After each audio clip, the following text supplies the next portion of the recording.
Baiklah teman-teman, pada kesempatan hari ini kita akan mempelajari mengenai perdarahan antepartum. Perdarahan antepartum didefinisikan sebagai perdarahan dari jalan lahir pada kehamilan lebih dari sama dengan 20 minggu. Perdarahan antepartum sendiri disebabkan oleh 3 besar penyakit, yaitu placenta previa, solusio placenta, dan vasa previa. Yang pertama kita bahas adalah mengenai placenta previa. Placenta previa adalah plasenta yang berimplantasi pada segmen bawah rahim sehingga menutupi seluruh, sebagian, atau berada sangat dekat dengan ostium uteri. Faktor risiko bisa disebabkan oleh seksi sesaria, paritas yang tinggi, bertambahnya usia, kehamilan ganda, dan merokok. Di sini ada gambar-gambar tipe-tipe plasenta previa.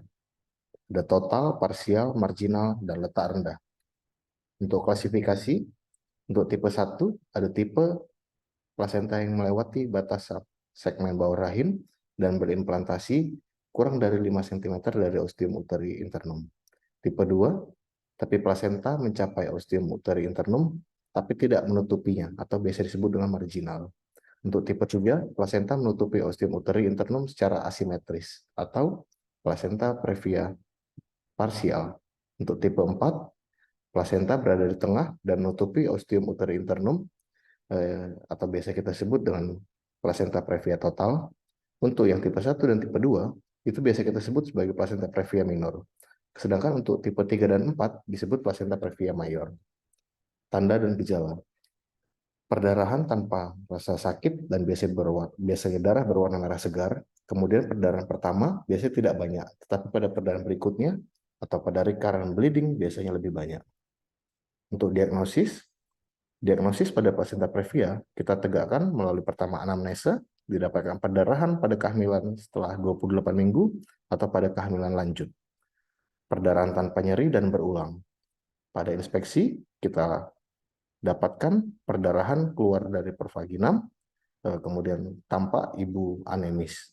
Pada palpasi abdomen kita dapatkan sering dijumpai kesalahan letak janin, bagian terbawah janin belum turun.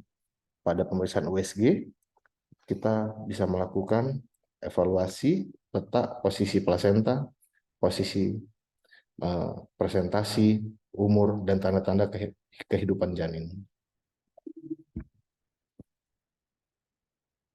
Kita menetapkan status bahaya pada pasien-pasien plasenta previa. Yang pertama pada ibu, apabila terjadi perdarahan hebat, infeksi sepsis, emboli udara, perdarahan, dan syok.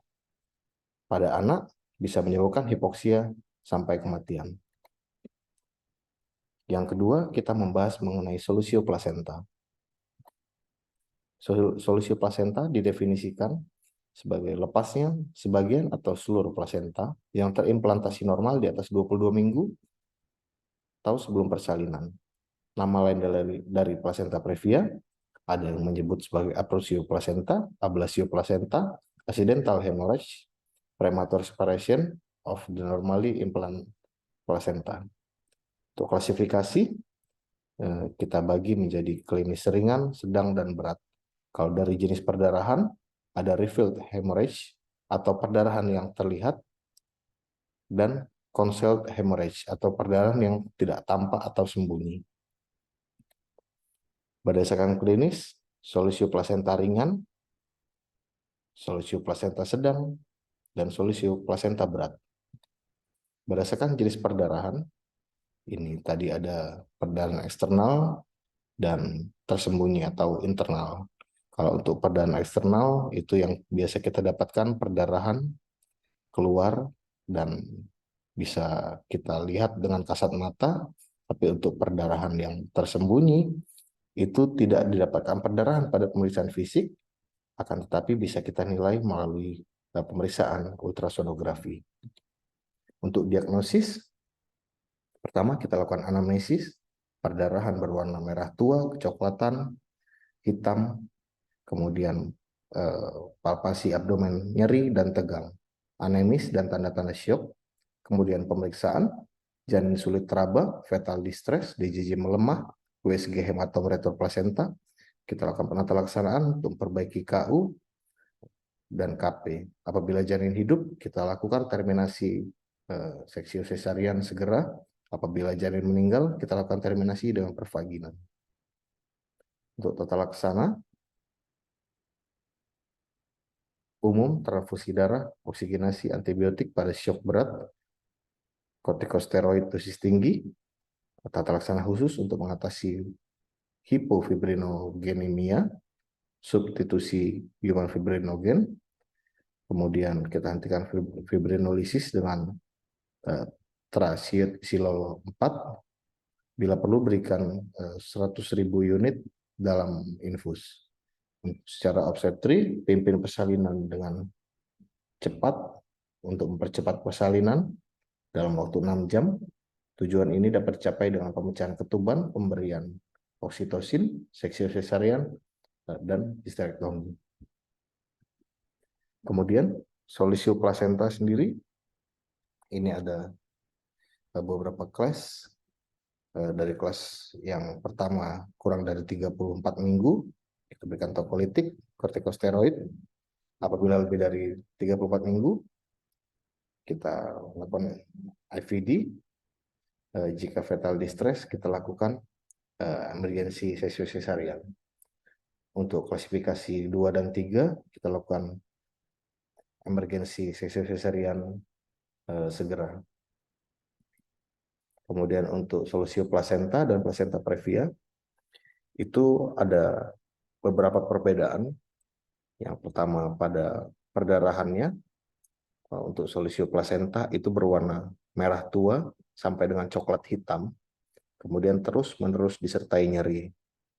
Kemudian tegang bila janin tidak teraba,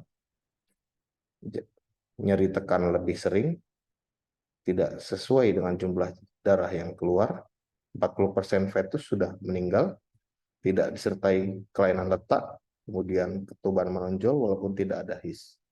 Untuk plasenta previa, darah berwarna merah segar, berulang, tidak nyeri, tidak tegang, tidak nyeri tekan, jarang, sesuai dengan jumlah darah yang keluar. Biasanya fetus hidup disertai kelainan letak. Kemudian teraba plasenta, pada perabaan fornik, ada bantalan antara bagian janin dengan jari pemeriksa.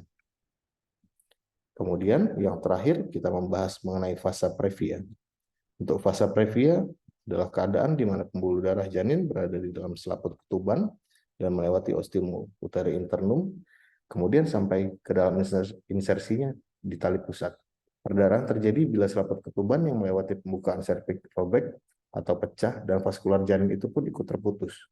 Perdarahan antepartum pada fase previa menyebabkan angka kematian janin yang tinggi 33% sampai 100%. Faktor resikonya diantara lain ada plasenta bilobata, plasenta subcenturiata, plasenta letak rendah, kehamilan pada fertilisasi di in vitro, dan kehamilan ganda terutama triplet. Untuk gambaran klinis, perdarahan pervaginam merah segar, tidak nyeri, bunyi jantung janin dapat melambat dan tidak beraturan, pembuluh darah janin dapat terpalpasi pada pemeriksaan vagina. Kemudian tidak ditemukan tanda kehilangan darah maternal. Berikut merupakan gambaran fase previa dan plasenta normal.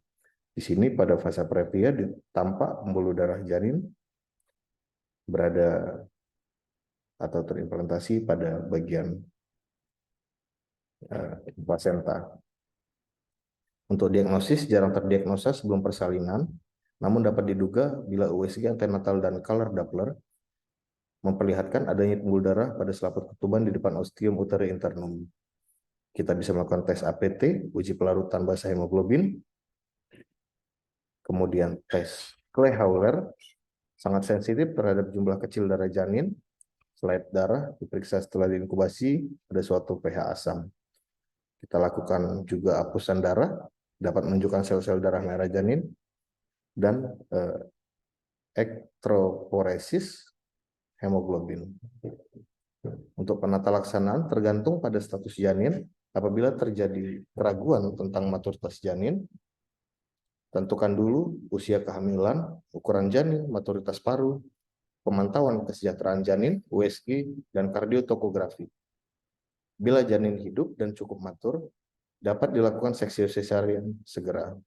Tapi apabila janin sudah meninggal atau imatur, kita lakukan persalinan provaginal. Terima kasih. Sekian presentasi dari saya.